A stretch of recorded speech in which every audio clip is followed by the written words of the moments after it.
Па вака, почитували, можеме да одиме со прилогот што го предложивме вечерва, а тоа е впечаток на неделата или настани на неделата, а го подготви Александра Томич.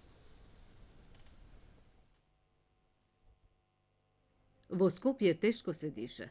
Македонија сади нови дрвца.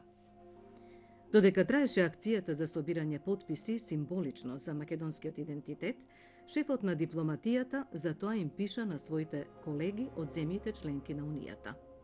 Во меѓувреме стаса најава за пресуда од судот во Хаг, а од Австрија и од Германија премиерот и економските министри пратија ветувања за нови странски инвестиции.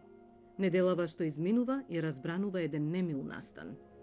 Во средата, во Косовски Качаник, навивачи на тимови од Косово го палеа македонското знаме, додека скандираа дека Албанија е една и етничка.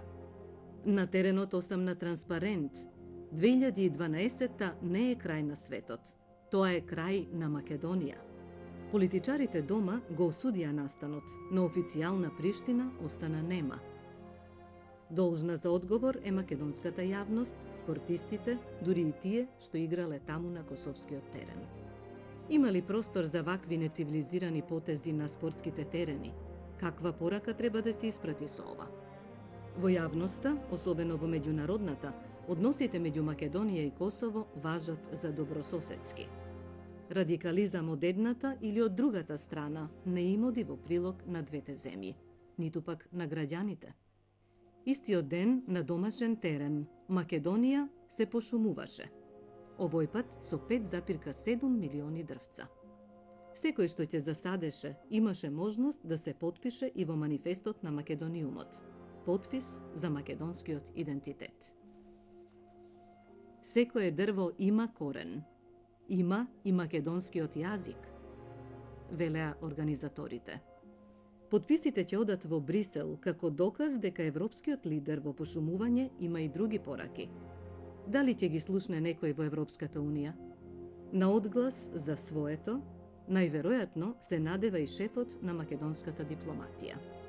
И тој реши да стави потпис, ама на писмата со кој од неговите колеги во земјите членки на Унијата бара разбирање. Да дозволат Македонија паралелно да води преговори и за членството во Европската Унија и за разликите околу името со Грција. Намерата е чиста. Има и подкрепа. Европската практика досега покажа дека поради билатералните прашања не се кочат глобалните. Интегриран Балкан најверојатно е интерес на целата Унија. Дали чекор напред ќе биде пресудата на Меѓународниот суд на правдата од Хаг? Македонија и Грција, епилогот од спорот, ќе го дознаат на 5 декември. Што стои во папката на судиите? Каква е нивната пресуда? Фактите се дека Грција го прекрши привремениот договор од Обединетите нации и не дозволи влез на Македонија во НАТО, на самитот во Букурешт. Нив, како неосновани, ги побива Грција. Земјата бара судот да се прогласи за ненадлежен. Одлуката на овој суд нема правни последици, ниту судиите казнуваат. Но ќе биде ли доволна пресудата во корист на Македонија да се смени односот кон Македонија во Европската Унија? Оваа ноемвриска недела заврши во магла. Според официјалните податоци, во Скопје воздухот е загаден повеќе од нормалното. Најмногу има прашина.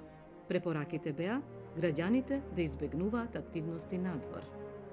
Во иднина, градските, но и државните власти мора да работат, да се најде долгорочно решение на овие проблеми. Најверојатно, ако има спас од политичката магла, може да се најде и од временската.